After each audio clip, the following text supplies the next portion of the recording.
ब्रह्म। नमस्कार मित्रों, हमारे वैदिक परिवार में आपका स्वागत है। श्री वेद भाष्यकार श्री स्वामी शरण जी के मुख से वेद मंत्रों की सरल और प्रमाणिक व्याख्या सुनने के लिए हमारे YouTube चैनल को अधिक से अधिक लोगों तक पहुंचाएं, सब्सक्राइब करें, जिससे वेदों का प्रकाश घर घर तक पहुंच सके। आप कमेंट कर प्रश्न भी कर सकते हैं, हम सब प्रमाण उत्तर अवश्य देंगे। घर घर वेद मंदिर स्थापना अभियान में जुड़कर हमें सहयोग प्रदान करें। हमारा वेद भाष्य, वेदायन और अन्य वैदिक साहित्य घर बैठे प्राप्त करने के लिए आदेश करें। असौ आदित्ये पुरुषः सोऽसौ अहम् ॐ खं ब्रह्म। आज से हम लोग ओम स्तुति प्रारंभ कर रहे हैं। ओम स्तुति यजुर्वेद का 40वां अध्याय है, अंतिम अध्याय है। लोक में यह वेद का अंतिम अध्याय वेदांत के मूल के रूप में प्रचलित है, विख्यात है।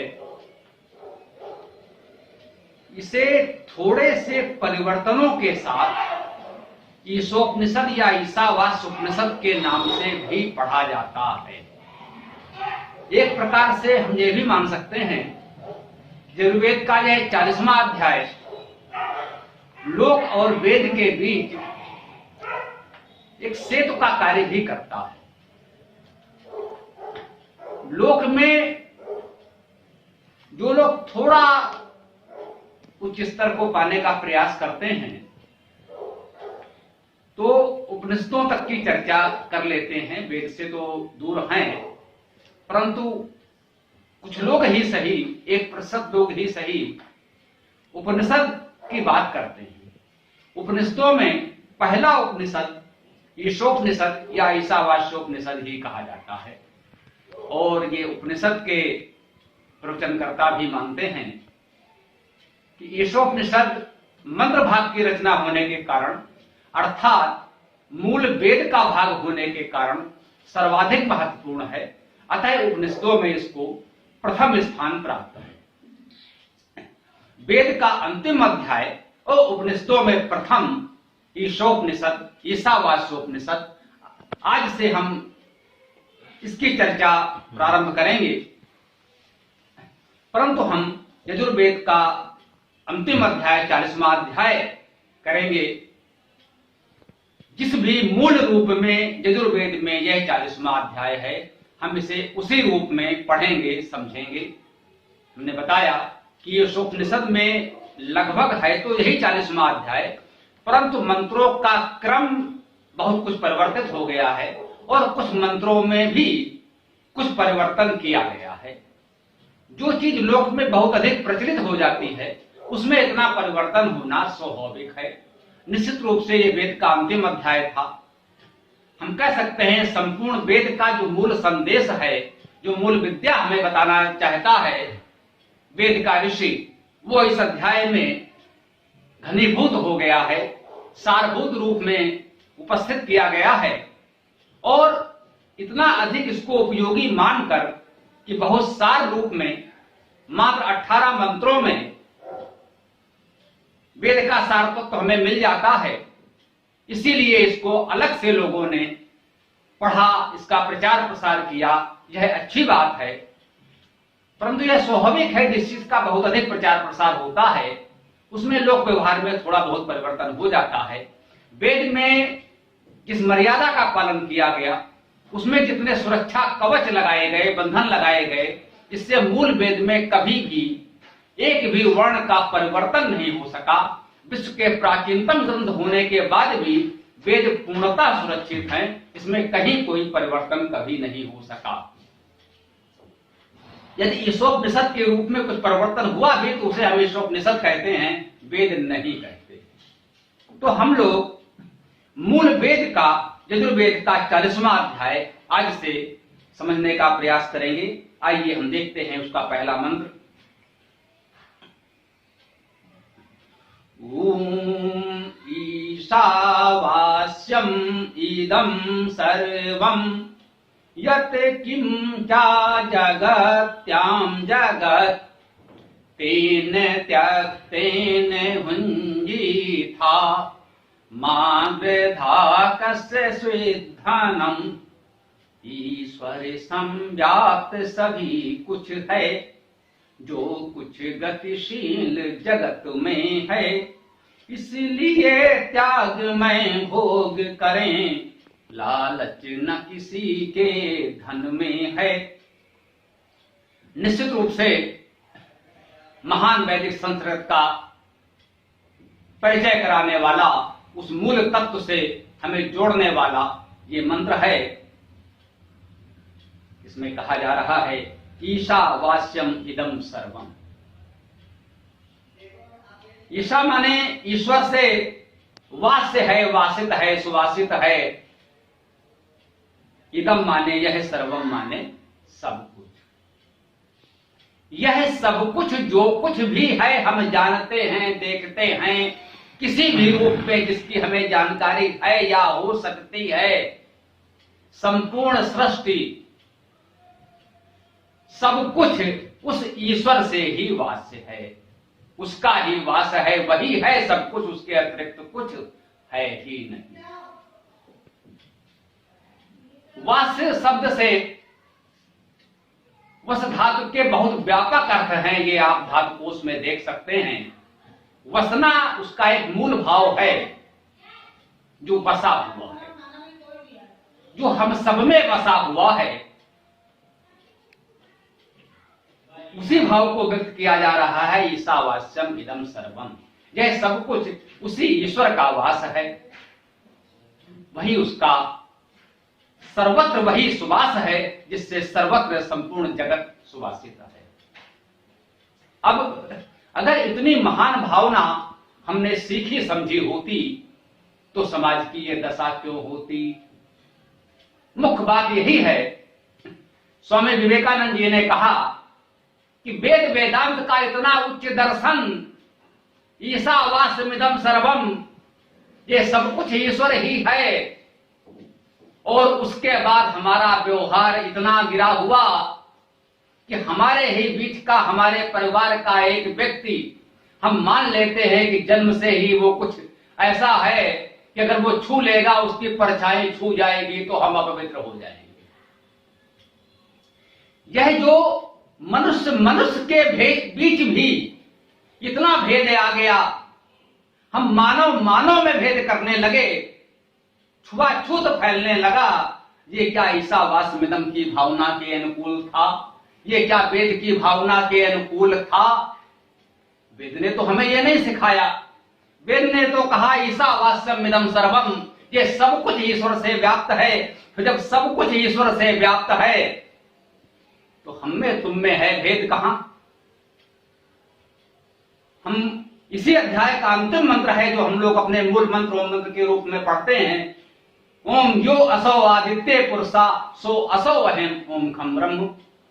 वह जो आदित्य पुरुष है हम कहते हैं, वह नहीं, यह कहा है जो असौ यह है, जो आदित्य पुरुष है, जो अविनाशी परम सत्ता परमात्मा है, सो असौ अहम, वही मैं भी तो हूं। क्योंकि वो में ही सर्वव्यापक ब्रह्म है, तो फिर हम में तुम में भेद कहां रह जाता है?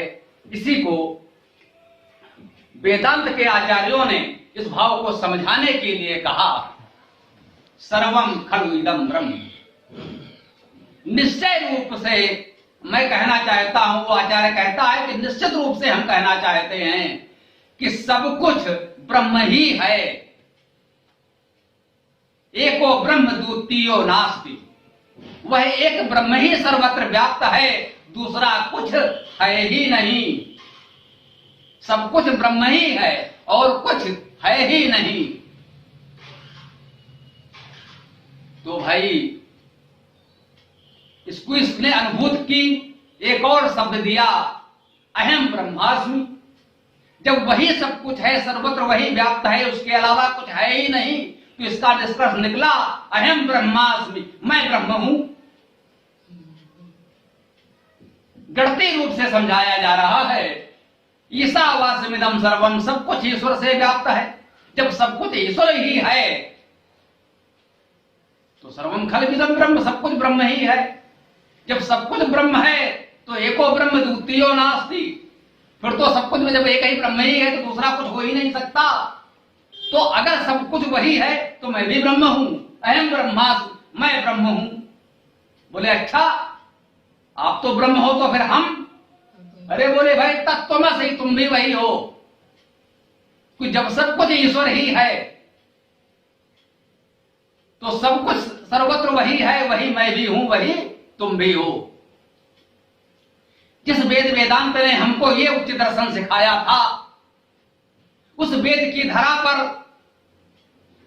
इस भारत भूमि में इतनी नीचता लोगों के मनों में कहां से आ गई कि अब मनुष्य मनुष्य के बीच इतना भेद करने लगे कि एक को छूने से दूसरा अपवित्र होने लगा। अगर यह वेद का उच्च दर्शन हमारे समाज में व्याप्त होता तो दूसरे को नीच समझने वाली नीचता ये तथाकथित उच्च लोगों में नहीं आती। ये जो स्वयं को उच्च समझते हैं ये उनकी नीचता है, स्वयं को उच्च समझने वालों की नीचता है, जो अपने जैसे दूसरे मनुष्य को वो अपने से छोटा मानने की मूर्खता और धूर्तता कर रहे हैं। यदि वो नहीं जानते तो उनकी मूर्खता है, और जानबूझकर कर रहे हैं तो ये उनकी धूर्तता है। हमने इस एक तत्व को समझने का प्रयास किया, ईशावास्यमिदं सर्वम। जब सब कुछ ईश्वरमय है तो फिर हम में तुम में है भेद कहां? ऐसा नहीं है। कैसे है? जयशंकर प्रसाद ने कामायनी का प्रारंभ यहीं से किया। नीचे जल था, ऊपर हिम था, एक तरल था, एक सघन, एक तत्व की ही प्रधानता, कहो उसे जड़ या चेतन। तत्व तो एक ही है, ऊपर है तो हिम है, बर्फ है, शीतल है, नीचे प्रवाहमान है तो जल है। क्या दोनों अलग हैं? जो नहीं जानता उसको देखने में लग सकता है भाई ये तो हिम है और ये जल है, ये वाष्प है। जो जानता है वो कह सकता है भैया ये एक ही हैं, ये एक ही के विविध रूप हैं, मूल तत्व तो एक ही है, वही हिम है, वही जल है, वही वाष्प है। तो सृष्टि में जो नाना रूपमयी सत्ता हमको दिखती है, ने कहा कहो उसे जड़ या चेतन, उसे जड़ कहो या चेतन कहो। बर्फ है, स्थिर है तो कह लो जड़ है, जल प्रवाहमान है तो कह लो चेतन है, गतिशील है। नहीं भाई, वो मूलता एक ही है, उसमें जड़ और चेतन का भी भेद नहीं है। वही सत्ता है, कहीं हमको जड़ प्रतीत होती है, कहीं चेतन प्रतीत होती है। ये हमारे बुद्धि का भ्रम है। मूलता वो एक ही है, भ्रमित हम हैं, वो विविध रूपों में व्यक्त हो रहा है। एको हम बहुश्याम, एक सूत्र यह भी वेदांत ने बताया कि वो एक था, उसने सोचा मैं बहुत रूपों में व्यक्त हो जाऊं। वेद कहता है, हम लोगों ने वेदांत में भी कई बार पढ़ा है, हम लोग पाठ करते हैं तो आता है कि उसका 3 पाद अर्थात अधिकांश भाग विशुद्ध उस चेतन सत्ता के रूप में, दिव्य में, दिव्यता में, दिव्य स्वरूप में अवस्थित है। केवल 1 पाद अर्थात उसका छोटा अंश इस सृष्टि के रूप में व्यक्त होता है। इस सृष्टि में जितना हमें विस्तार दिखता है वह उसका बहुत छोटा सा अंश है, उसका बड़ा अंश तो दिव्य स्वरूप में अवस्थित है।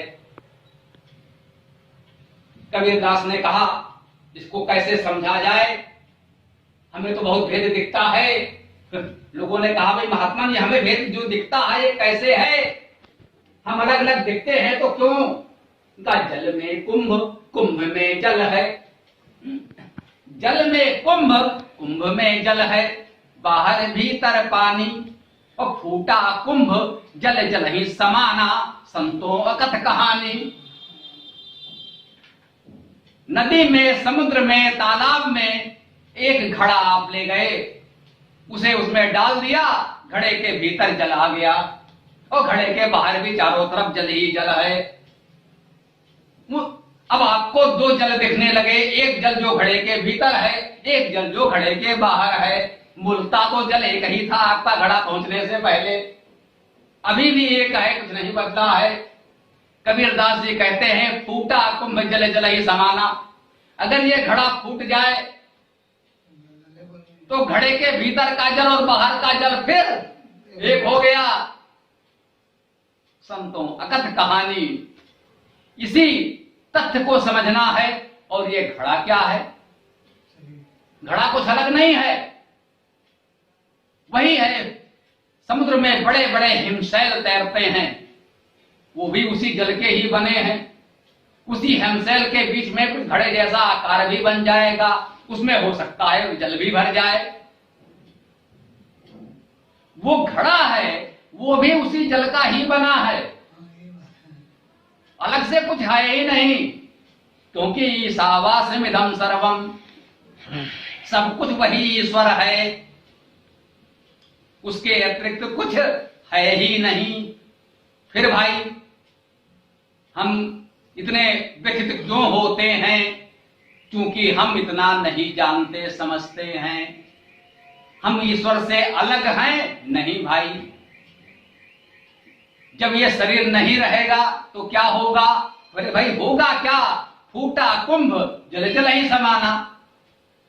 जब ये शरीर नहीं रहेगा तो वो फिर सब एक रस हो जाएगा, तो उसके बाद क्या होगा? होना क्या है? हमें अंतर क्या है हम में उसमें? एक बूंद है हम, वो सागर है। हम बिंदु है, वो सागर है। बूंद समानी समुद्र में शोकत हेरी जाए। हम में उसमें अंतर क्या है? उसी महासागर से एक बूंद अलग हो जाए और कहे साहब मैं तो बूंद हूं, मेरा अलग अस्तित्व है। हाँ भाई, थोड़ी देर के लिए अगर सागर से अलग बूंद है तो उसका अलग अस्तित्व है। और अगर ये भ्रम मिट जाए, वो बूंद पुनः उसी समुद्र में गिर जाए, तो क्या होगा? बूंद समाने समुद्र में शोकत हेरी जाए। क्या उस बूंद को दोबारा समुद्र में खोजकर अलग किया जा सकता है? दोबारा निकाला जा सकता है? नहीं भाई। उस समुद्र से ऐसी अनेक बूंदें निकाली जा सकती हैं, परंतु वही बूंद दोबारा नहीं खोजी जा सकती, अर्थात पुनर्जन्म संभव नहीं है। अब पुनर्जन्म होगा तो किसका होगा? फूटा कुंभ जल जल ही समाना, संतो अकथ कहानी। और बूंद समाने समुद्र में सो कत हेरी जाए, तो पुनर्जन्म किसका होगा? केवल मूर्खों का हो सकता है, किसी समझदार का पुनर्जन्म नहीं हो सकता। जो मूर्ख हैं वो इस भ्रम में जी सकते हैं कि पुनर्जन्म है। जो इस बार अच्छा हो गया वो पूर्व जन्म के कर्मों के फल, और जो बुरा हो गया वो कुछ गलती हो गई होगी। यही आ गई कि बूंद समाने समुद्र में शोकत हेरी जाए, पुनर्जन्म संभव ही नहीं है। क्योंकि ईशावास्यमिदं सर्वम, जब सब कुछ वो ईश्वर ही है तो उससे अलग क्या होगा? किसका पुनर्जन्म होगा? कुछ संभव नहीं है। आइए आगे देखते हैं। यत् किंचा जगत्याम जगत, इसमें शब्द सौंदर्य है, काव्य सौंदर्य है, कोई नई बात नहीं है। यत् माने जो, किम माने क्या, क्या माने, और जगत्याम माने जगत में, और जगत माने जो जगत है। ये जो जगत है वो कह रहा है यत् माने जो, किम माने क्या। जो किम माने क्या या कुछ होता है तो ये क्या जो कुछ भी है, जो कुछ यह जगत है और जगत में है, कह रहे हैं कि यह जो कुछ जगत में जगत है, जगत में जगत है। जग धातु का अर्थ गतिशीलता है। हमने इसको लिखा है जो कुछ गतिशील जगत में है। इस गतिशील सृष्टि में जो कुछ भी गतिशील है, जगत्याम जगत, संपूर्ण सृष्टि गतिशील है, कुछ भी स्थिर नहीं है। सब एक दूसरे की परिक्रमा कर रहे हैं। चंद्रमा पृथ्वी की परिक्रमा कर रहा है, पृथ्वी चंद्रमा के साथ सूर्य की परिक्रमा कर रही है, सूर्य अपने सभी ग्रहों उपग्रहों के साथ ही आकाश गंगा की परिक्रमा कर रहा है। यह संपूर्ण सृष्टि उसी दिव्य स्वरूप मूल स्वरूप चेतन परमात्मा की परिक्रमा कर रहा है, क्योंकि उसे से उत्पन्न हुआ है और लता उसी में सबको विलीन होना है। तो यत्किंचा जगत्याम जगत, इस गतिशील जगत में जो कुछ गतिशील है वो सब कुछ क्या है? ईशावास्यम इदम सर्वम, वो सब कुछ वही एक परमात्मा ही है, वही ईश्वर है, इसके अतिरिक्त और कुछ है ही नहीं।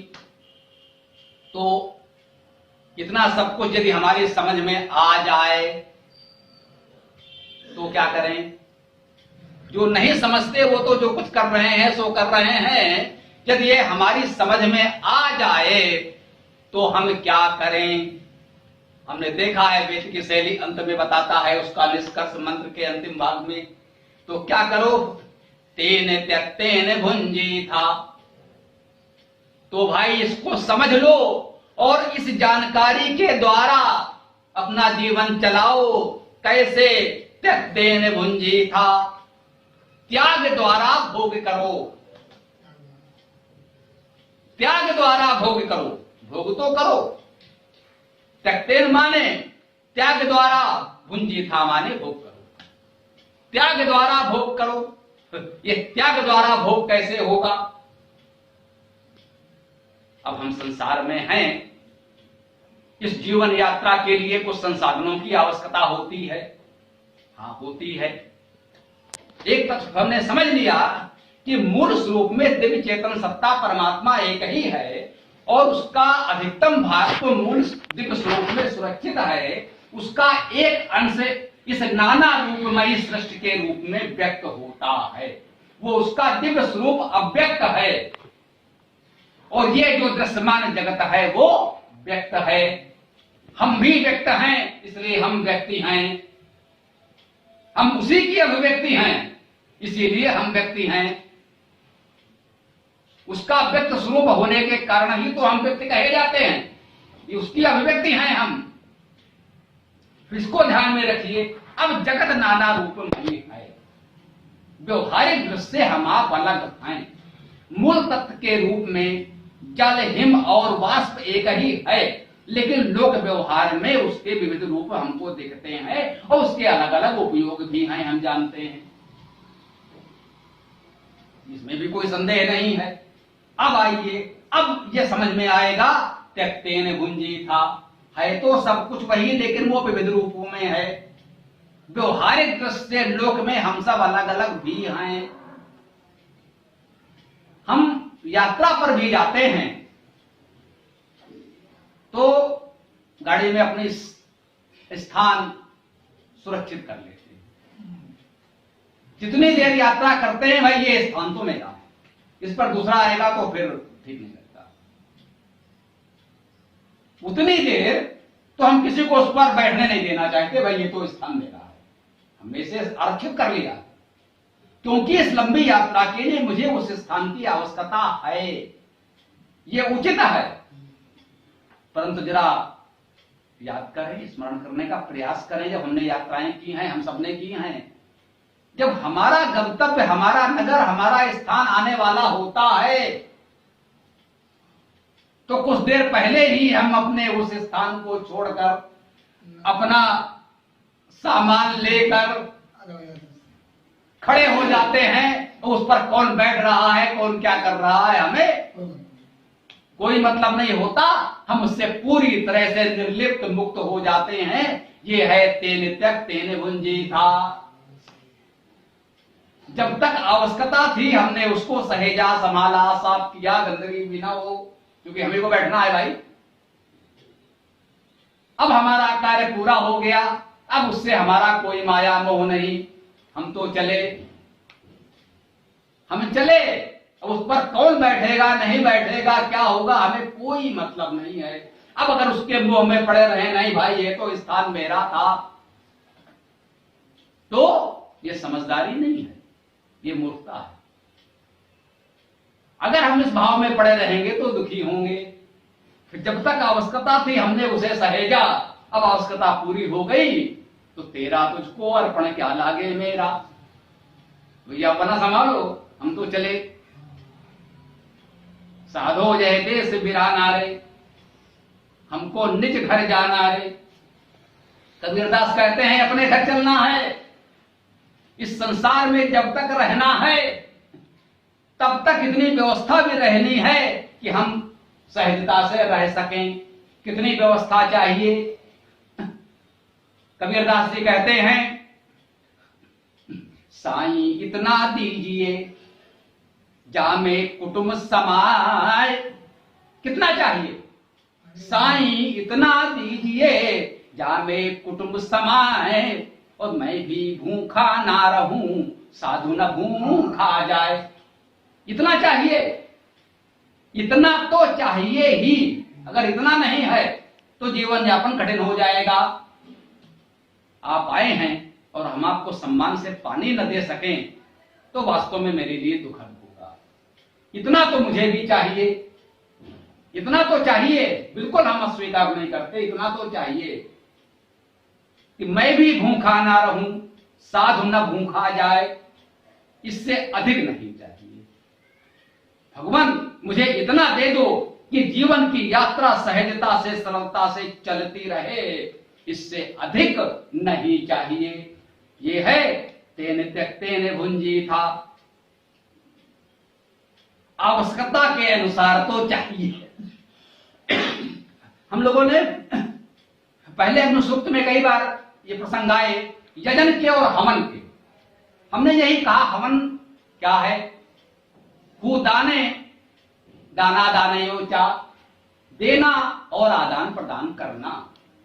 हमने बराबर बताया कि क्षमता के अनुसार दीजिए और आवश्यकता के अनुसार ले लीजिए, यही वैदिक संस्कृति है।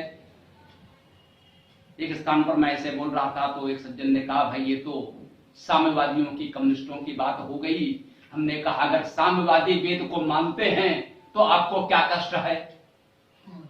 यदि साम्यवादी वेद को मानते हैं, वेद की बात करते हैं, वेद की बात समाज में लाना चाहते हैं, तो हमें तो प्रसन्नता होनी चाहिए, हमें क्यों कष्ट हो? अच्छी बात है, अगर वो मानते हैं तो मानना चाहिए भी। जो सत्य है उसे तो हर कोई मानेगा, मानना भी चाहिए। तो क्षमता के अनुसार दीजिए और आवश्यकता के अनुसार लीजिए। न्यूनतम आवश्यकता पूरी होनी चाहिए प्रत्येक व्यक्ति की, यह आवश्यक है। अन्यथा तेन त्यक्तेन भुंजी था कैसे होगा? जिसके पास कुछ है ही नहीं वो क्या त्याग करेगा और क्या भोग करेगा? त्याग करने के लिए कुछ हमारे पास होना तो चाहिए, हैं? तब तो हम त्याग करेंगे, तब तो बचे हुए का भोग करेंगे। अगर हमारे पास कुछ है ही नहीं तो क्या त्याग करें और क्या भोग करें? तो एक न्यूनतम आवश्यकता का सिद्धांत हमने दिया मानव विकासवाद के सिद्धांत में, कि न्यूनतम आवश्यकता तो सभी की पूरी होनी चाहिए। यह समाज का दायित्व है। जो समाज इस दायित्व का निर्वाह नहीं करता उसका पतन होना ही है, होना ही चाहिए। यह भोगवादी संस्कृति है कि जो कुछ मेरा है वो मेरा है। सड़ रहा अन्न जिनके गोदामों में रखा, सड़ रहा अन्न जिनके गोदामों में रखा, वे सूख रही फसलों का त्राण करेंगे क्या? जिनके पैरों में कभी विवाही फटी नहीं, वे तड़प रहे औरों की पीड़ा क्या जाने।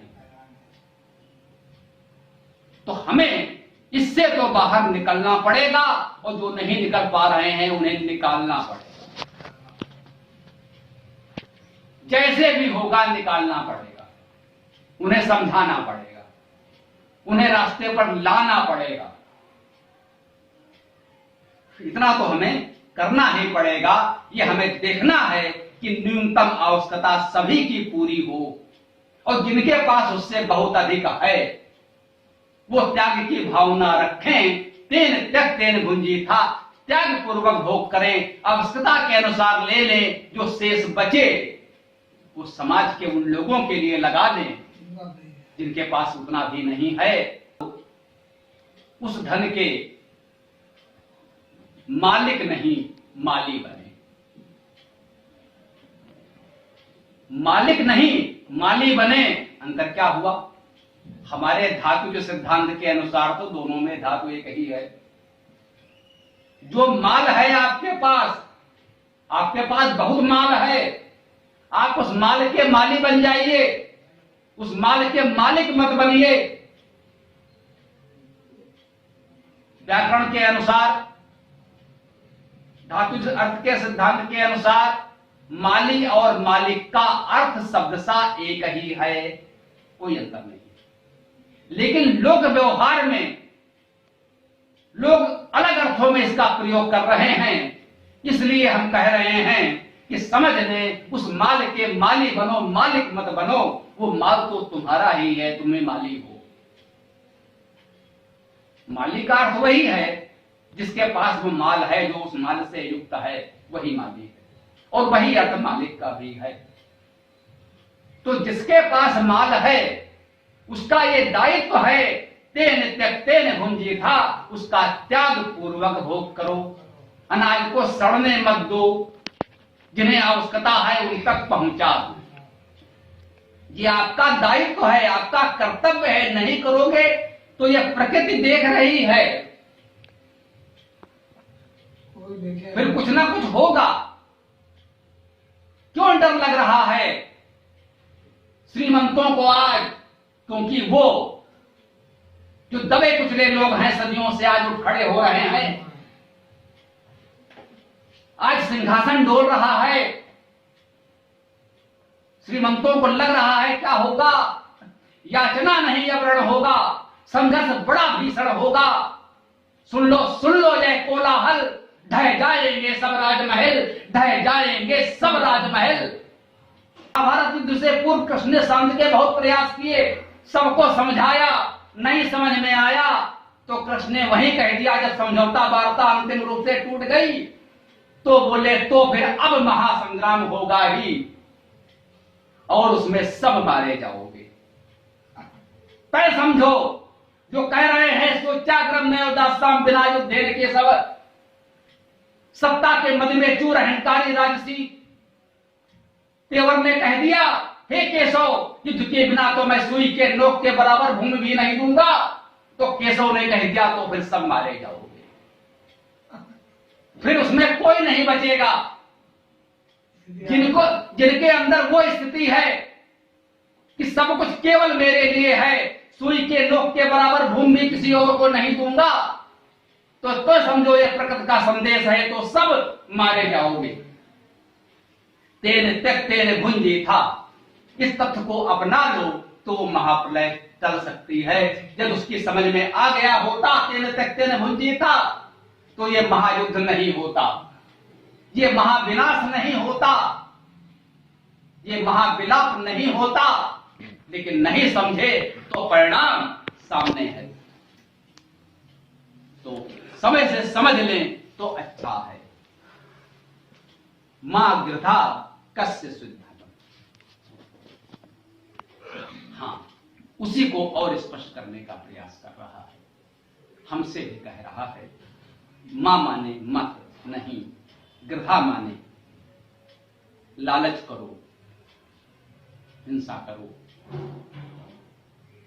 गृध धातु है, हिंसार्थक भी है और लोभ या लालच के अर्थ में भी है। गृध गीध कहते हैं, गृध जो है एक पक्षी होता है, हिंसक होता है, बड़ा शक्तिशाली भी होता है। मां गृधा, हिंसक मत बनो, लालच मत करो, कस्य शुद्ध धनम, किसी के भी धन को, किसी के धन के प्रति लालच मत करो। एक सीमा और बता दी, केवल उसको स्पष्ट किया है, कोई नई बात नहीं कही जा रही है, थोड़ा सा समझाया जा रहा है कि भाई अगर नहीं समझ में आ रहा है तो इसे ऐसे समझ लो। तेन त्यक्तेन भुंजी था, त्याग पूर्वक भोग करो, किसी अन्य के धन का लालच मत करो। धन का अर्थ अर्जन करना है, धन धातु का अर्थ है अर्जन करना। किसी और का जो अर्जन है उस पर लालच मत करो, जो किसी और ने कमाया है उसे छीनने झपटने का प्रयास मत करो।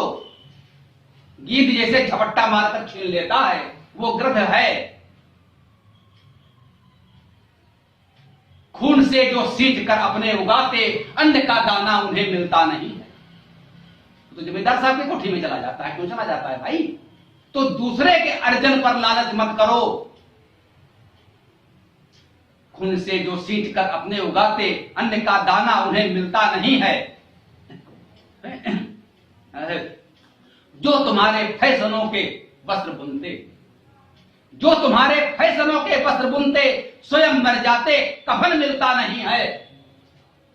खून से जो सींच कर अपने उगाते, अन्न का दाना उन्हें मिलता नहीं है।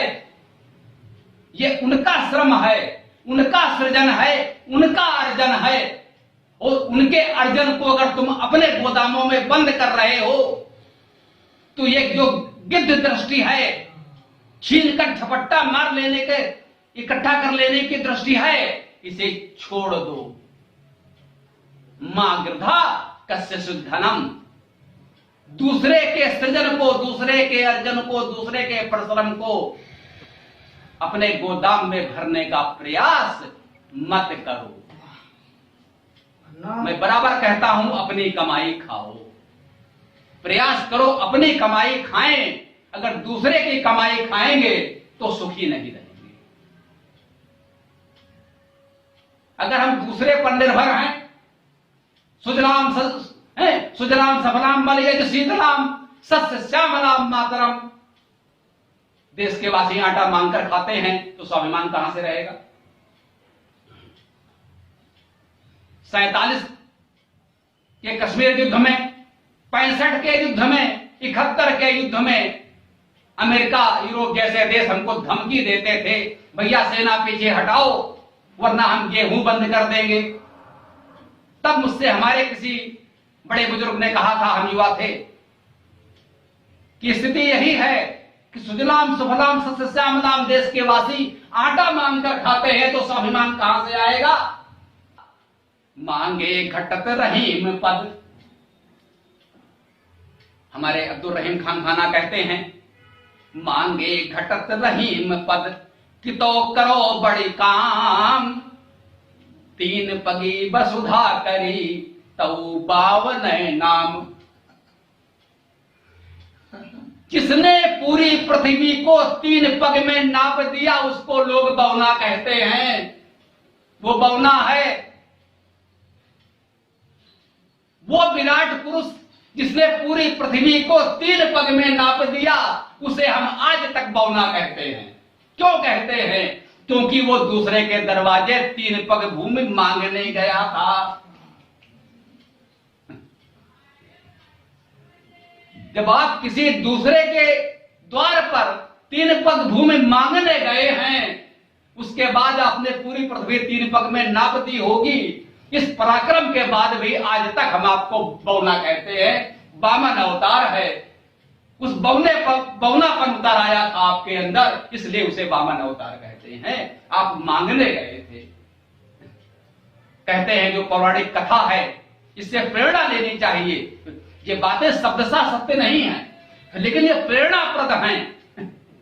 जब उसने उसका पूरा राज्य, पूरी पृथ्वी 3 पग में नाप दी, उसने कहा महाराज आप, बोले अब हम ही बचे हैं, आप मांगने आए थे और हमने दे दिया है, भैया हमको भी ले लो। लेकिन मैं अपने वचन से पीछे नहीं हटूंगा। वो राजा बलि, दानवेंद्रो महाबली, वो दानवों का राजा था, महान दानी था, महान वीर था। उस दानव राज ने कहा कोई बात नहीं, एक भिक्षुक आया था मांगने, हम उसे निराश नहीं जाने देंगे। मां भूत परिवाद नवा उतारा, मेरी ये बदनामी न हो कि कोई मांगने आया था, उसने जो मांगा वो हम नहीं दे पाए। अगर मांगा है तो मिलेगा, ये शरीर भी ले लो, जैसे तुम्हारे संतोष हो, तुम्हें संतुष्ट होना चाहिए। तब कहते हैं उस बामन ने कहा, वाकई जैसा तुम्हारे बारे में सुना था, तुम वैसे ही दानी हो, वैसे ही महात्मा हो, उतने ही महान हो जितना तुम्हारे बारे में सुना था, संभवतः उससे भी कुछ अधिक महान हो। ये तो मैं तुम्हारी परीक्षा के लिए आया था। अब बोलो महाराज, हे महात्मन, हे महान दानी, अब बोलो तुम क्या मांगना चाहते हो। मेरे पास वो दिव्यता है, वो दिव्य शक्ति है, हम तुम्हें दे सकते हैं। बलि मुस्कुराए, बोले, ऐ बौने, तू मुझे क्या देगा? मांगू क्या भीख भिखारी से? तू खुद मेरे द्वार पर मांगने आया था, ऐ भिखारी, ऐ भिखमंगे, तुझसे मैं क्या मांगू? चल निकल ले। बोले नहीं, हम प्रसन्न हैं, आपने बहुत बड़ा महानता का परिचय दिया है, मेरा भी कर्तव्य बनता है कुछ रिटर्न गिफ्ट देने का फैशन है। आपने इतना दिया है तो कुछ हम भी देना चाहते हैं। तो भाई जरा देखो, महाराज बलि कह रहे हैं कि मांगू क्या भीख भिखारी से। इस भिखारी से हम और क्या भीख मांगे? नहीं मांगते जाओ। उनका नहीं भाई, आपने बहुत कुछ दिया है तो कुछ हम भी देना चाहते हैं, बताओ क्या दे सकते हैं। बोले तू क्या देगा? एक भिखारी आया है, मेरे द्वार पर भिक्षा मांगने आया है, तो ऐसा कर ही द्वार पर खड़ा रहे, द्वारपाल बन जा। तू मुझे और क्या देगा? हमने जो कुछ अर्जित किया है अपने पराक्रम से अर्जित किया है, अपने सत्कर्मों से अर्जित किया है, हमने अपने कार्य से, अपने कर्म से, परिश्रम से अर्जित किया है। तुम भिखारी हो, मैं भिखारी नहीं हूं, हम तुमसे क्या मांगेंगे? मांगो क्या भीख भिखारी से? हम भिखारियों से भीख नहीं मांगते। तुमको अगर अब लज्जा आ रही है तो चलो दरवाजे पर खड़े रहो, आने जाने वालों का स्वागत करते रहना। इस परिश्रम करने से शायद तुम्हारी ये लज्जा कुछ कम हो जाए। बलि ने उसको कहा, चल दरवाजे पर खड़े रहो, द्वारपाल बन जा। तो यही संदेश हम देना चाहते हैं कि मांगे घटत रहीम पद, कि तो करो बड़ी काम, तीन पगी वसुधा करी, तो बावन नाम। इसको हमें समझना है और इसके साथ प्रयास करें। हमारी सफलता किसमें है? अपना अर्जन, अपनी कमाई खाओ। अगर कुछ बनना है, कुछ बड़ा बनना है, कुछ बड़ा करना है, तो पहली आवश्यकता यह है कि दूसरे पर निर्भर मत रहो। पराधीन सपने में सुख नाही। तो हमारा स्वतंत्र व्यक्तित्व, स्वतंत्र अस्तित्व खड़ा हो। ये जीवन कब तक है, ये सांस कब तक है, मैं तो इस अवस्था में कह सकता हूं, वो जाने। ये सोच के दरिया में मैं कूद पड़ा यारो, वो मुझको बचा लेगा, माहिर है बचाने में। मुझे कब तक जीना है और कैसे जीना है, ये उसे तय करना है, और कौन तय करेगा? ये उस पर छोड़ दो। मेरे जीवन की चिंता मत करो, इस कार्य की चिंता करो। अब ये सोचो कि ईश्वर का ये संदेश, ये वेद का संदेश, ये वेद की विद्या, ये दर्शन, ये जीवन लोगों तक कैसे पहुंचेगा। केवल इसका प्रयास करो, इस दिशा में लगो। यही हमारा आज का संदेश है।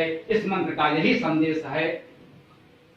ईशावास्यम इदम सर्वम यत् किंचा जगत्याम जगत तेन त्यक्तेन भुंजीथा मागधा कस शुद्धनम।